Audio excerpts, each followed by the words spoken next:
Hi everyone, Aaron here, and welcome back to the channel. Today I'm going to talk to you about a senior Scientology official who is being accused of trafficking a child for labor. Even using those words in the first 30 seconds of a video will cause YouTube to suppress or shadow ban a video. It will even cause YouTube to not push out notifications to subscribers who have selected notifications. So please do me a favor and give the video a like, comment down below. That will help the algorithm. I would appreciate your help in getting this information out as far and wide as possible, because the example I'm going to give you, it's not even close to the most egregious type of example. And yet we're discussing this example because it is current, it is presently happening, it is occurring across state lines, it is occurring here in Clearwater, Florida, where I live, and it involves a Scientologist who is very well known in the Scientology community amongst public and staff and Sea Org members.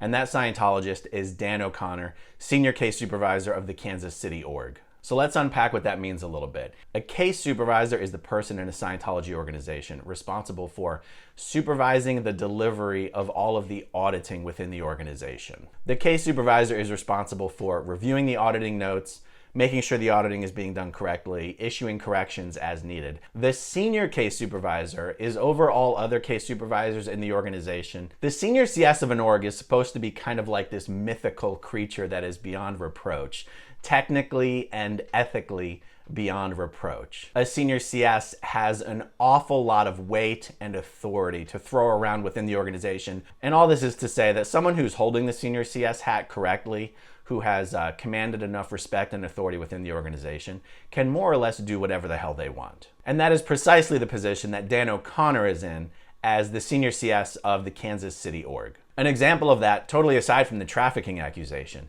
is that Dan's father-in-law, Ted Nelson, ran a very successful headhunting company. And Dan, even while being the senior CS Kansas City, took over this company and runs this business using Scientologists and Scientology staff members, and makes an incredible profit running this business on the side while being a full-time Scientology staff member. In any normal circumstance, this is something that a Scientology staff member would be absolutely nuked for doing. Scientologist business owners using orgs as a recruiting pool for their own private companies is very frowned upon by Scientology management. Scientology tries very hard to convince people that you can actually earn a living while being on staff. But when you have someone like Dan, who's been a full-time staff member for probably 30 years or more now, who has done almost all the technical training that you can do in Scientology. He's done almost all the auditing that you can do in Scientology. When someone like Dan can't support themselves being a Scientology staff member and needs to go outside the org and run a private business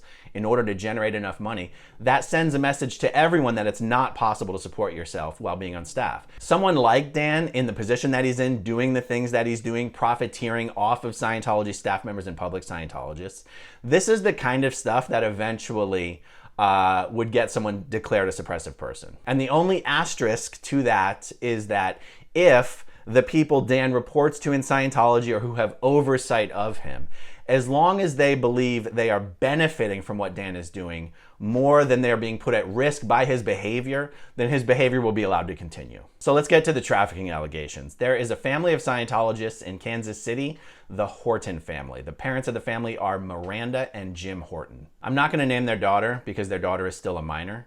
Dan and his wife Amanda have allegedly been trafficking this child for 6 years now, and the child is still a minor. The trafficking started when she was 10 years old. When people hear the word trafficking, they often associate that with sex trafficking. And whereas there is child abuse, child sexual abuse that exists in Scientology, and depending on the scenario, it is possible that some of those instances of abuse qualify as sex trafficking. When you hear people talking about trafficking with regards to Scientology, it is usually in the context of labor trafficking. So the accusation is this. The accusation is that 6 years ago, Dan and his current wife, Amanda, took Miranda and Jim Horton's daughter out of school. The daughter was 10 years old at the time. Dan decided that he wanted the Horton's daughter to be their live-in nanny for Dan and Amanda, and wanted the daughter to live with them in their home. It wasn't good enough for the daughter to be a babysitter or, maybe after school come over. He wanted the Horton's daughter to be pulled out of school, to move in with Dan and Amanda full-time in their home.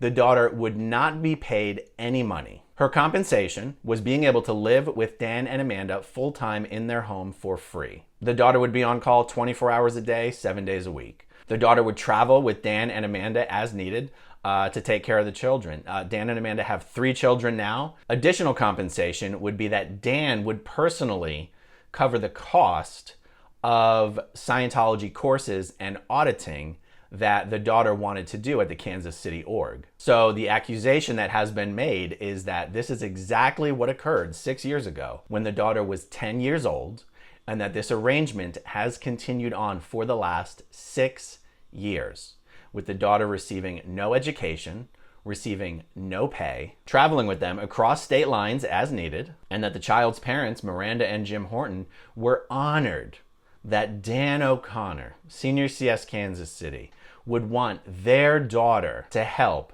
Dan and his wife take care of their 3 kids. This is something that has been written up internally and reported to the Scientology authorities by Scientologists in Kansas City who felt that this was inappropriate and possibly illegal.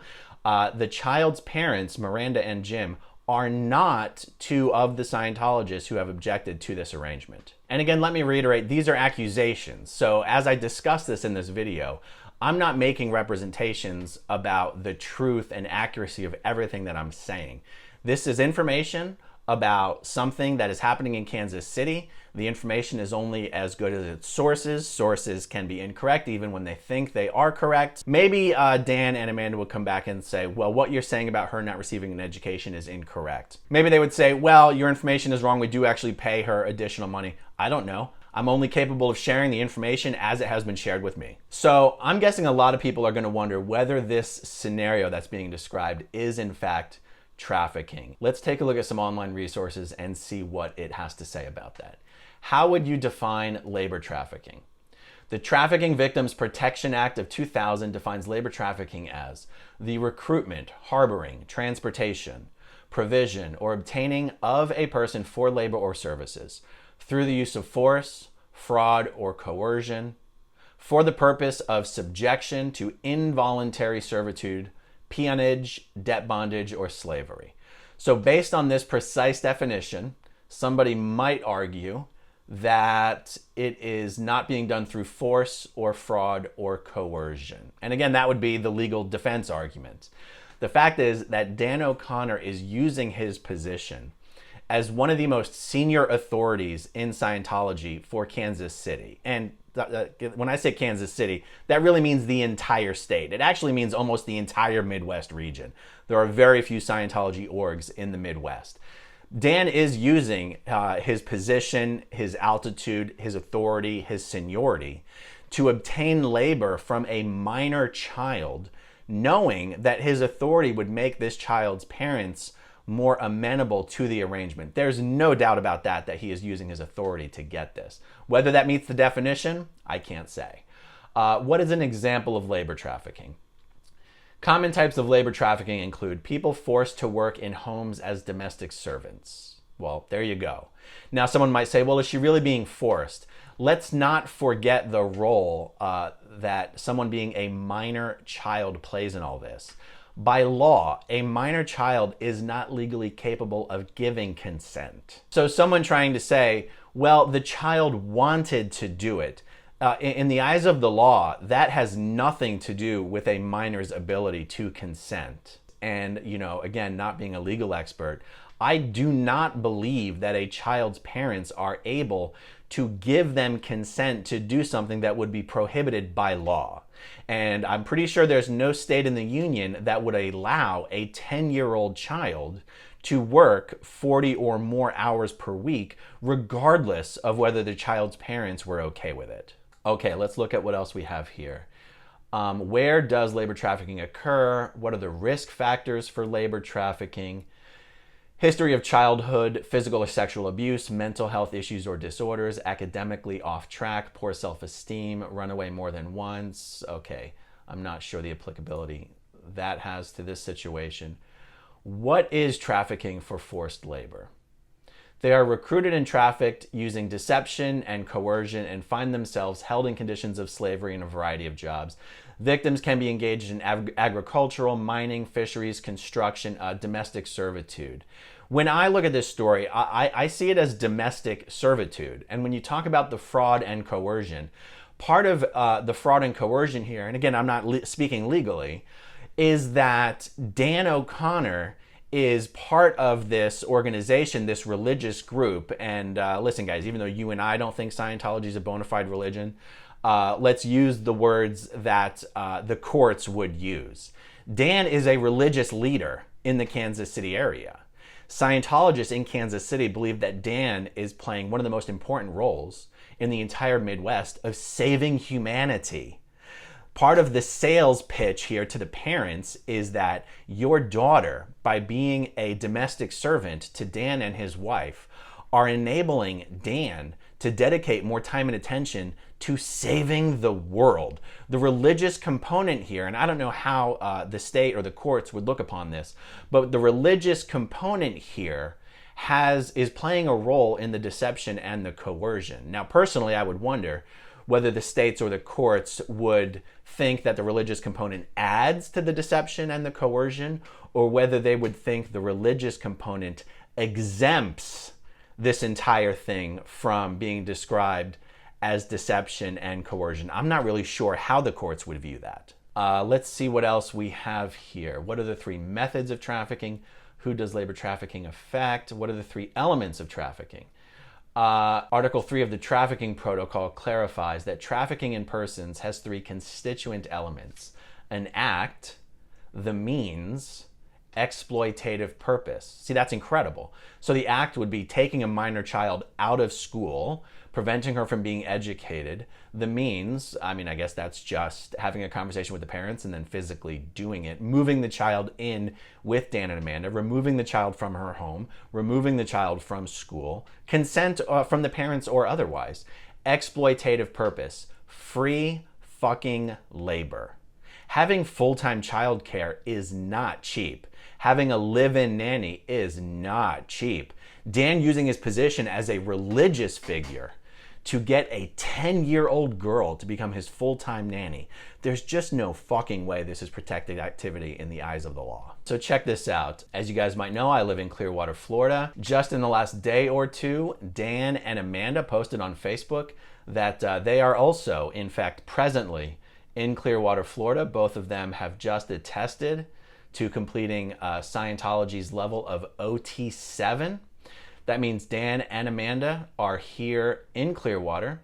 I guess I can't say for sure whether they're here with their daughters and with their minor child full-time live-in nanny. So depending on the details, depending on whether this is really child trafficking in the eyes of the law, depending on whether Dan and Amanda brought their children with them on this trip to Clearwater, or whether they left their children at home with a minor child supervising them, which all on its own might be illegal activity, it is definitely possible that Dan and Amanda are, as we speak, trafficking a child here in Clearwater at the Flag Land Base 2 miles down the street from where I live. Now, I said this is a typical example and nowhere near the most egregious type of child labor trafficking that occurs. So what do I mean by that? I mean, anything that's happening here in the way of labor trafficking would be much worse if the 16-year-old was in the Sea Org. There are children as young as 16 who are recruited into the Sea Org. There are children as young as 16 who have historically been sent to the RPF. My own brother was only 14 years old when he was assigned to the RPF here in Clearwater, Florida. The RPF might be the closest thing to a gulag prison camp that exists on US soil. RPF stands for the Rehabilitation Project Force. It's basically a prison camp for Sea Org members. I won't spend the time in this video discussing the details about it. There are many other videos and even documentaries. In fact, I think a big portion of Going Clear describes a lot of people's experience being in the Sea Org and being assigned to the RPF. In fact, in recent years, Scientology has had such a staffing shortage, and there's been so much bad press on the subject of the RPF, that Scientology has even stopped assigning Sea Org members to the RPF for the time being. Something similar to this has been done a couple times in the history of Scientology, where they sort of pause on assigning people to the RPF, or they mass graduate people from the RPF to meet various staffing needs. In my opinion, it's only a matter of time before Miscavige does a 180 and reinstitutes the practice of assigning people to the RPF. But when I say that a child being used as a live-in nanny for Dan and Amanda is not the most egregious form of trafficking, that's really what I mean. I'm sure the child eats well. I'm sure she has a soft bed. Things that are not necessarily true in the Sea Org. So that is the information as I know it, as it has been shared with me. And I wanted to put this information out there for a few reasons. One reason is we have seen that the courts and the legal system are way too slow and way too ineffective to actually protect victims of Scientology from further harm. We have also seen that when Scientology makes internal changes, it is almost exclusively because they are afraid of the future legal blowback from not instituting such changes. So for example, they no longer let people join the Sea organization and bring minor children with them, with only a couple exceptions. Like if someone is 16 years old and they have an equivalency degree and maybe they're legally emancipated or they have their parents' consent, but they finished their high school education, a 16-year-old will still be allowed to join the Sea Org. But before, you would have parents joining the Sea Org and bringing their 3-year-old children with them, their 10-year-old, their 12-year-old. The Sea Org was letting 12-year-old kids actually be on post as Sea Org members. That no longer occurs, not because Scientology considers it immoral or inappropriate, but they were afraid of the legal blowback from continuing to allow that to occur. The one thing Miscavige is afraid of more than anything else is any behavior being investigated by the government that would lead to the tax-exempt status of Scientology being revoked. And the fact is, Scientology Sea Org members do watch this channel, not just ones who are under the radar and hoping to escape.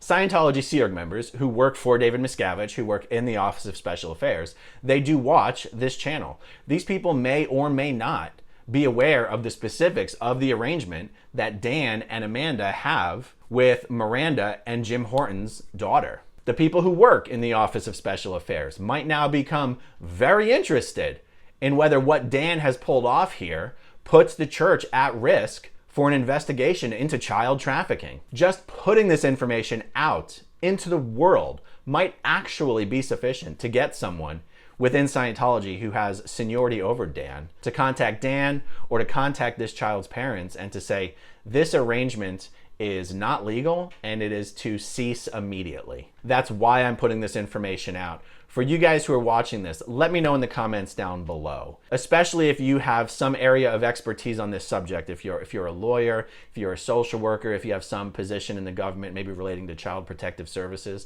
the information as I have presented it here, how does it strike you? What is your take on it? Do you think this rises to the level of trafficking? Is this something that would be actionable if the state intervened? Please let me know down below. That is all I have on this for now. Thank you to all of you who watch until the very end, and I'll talk to you soon. Bye. Okay, if you want to see my rock and roll songs, click right on this guitar.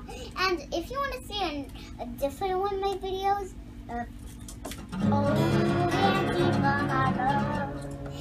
then you could click right inside here. If you have subscribed or not, subscribe right here. Bye.